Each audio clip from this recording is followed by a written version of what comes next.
Thailand's floods have received widespread international coverage.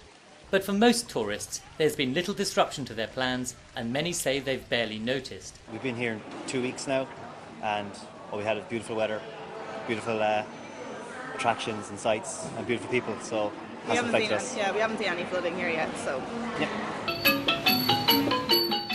Bangkok's Erawan Shrine is one example of a location that's remained completely dry.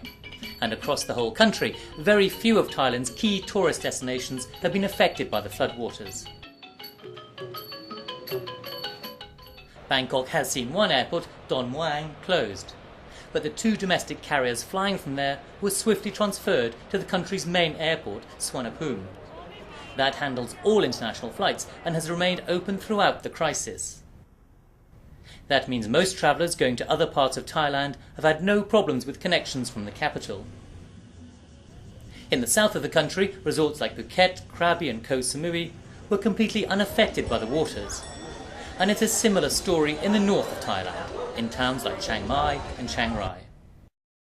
There's really nothing to worry about. We still got to visit the Tiger Temple and go to the floating markets and all the sort of stuff we wanted to do there. So there was no interruptions to our plans whatsoever.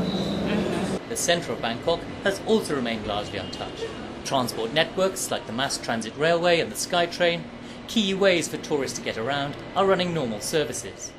While worries about a shortage of food or drinks have been calmed by the sight of busy supermarkets and shops. For a couple of days we are here in Bangkok and we are enjoying our tour here. No flooding or food scarcity. And we are here in Bangkok with my 2-year boy and we are in family, we are enjoying here. No problem regarding flood.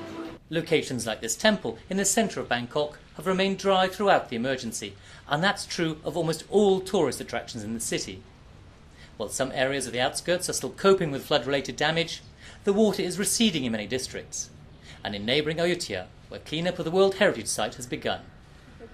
And for travellers contemplating a visit to the country, here's some advice from one traveller.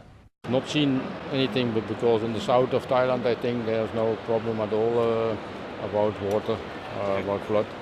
And if you follow that, you'll be welcome at the city's famous Koh San Road, another location that stayed dry. The travellers here playing a key part in an industry that keeps 2 million Thais in jobs and contributes 6% of the country's GDP.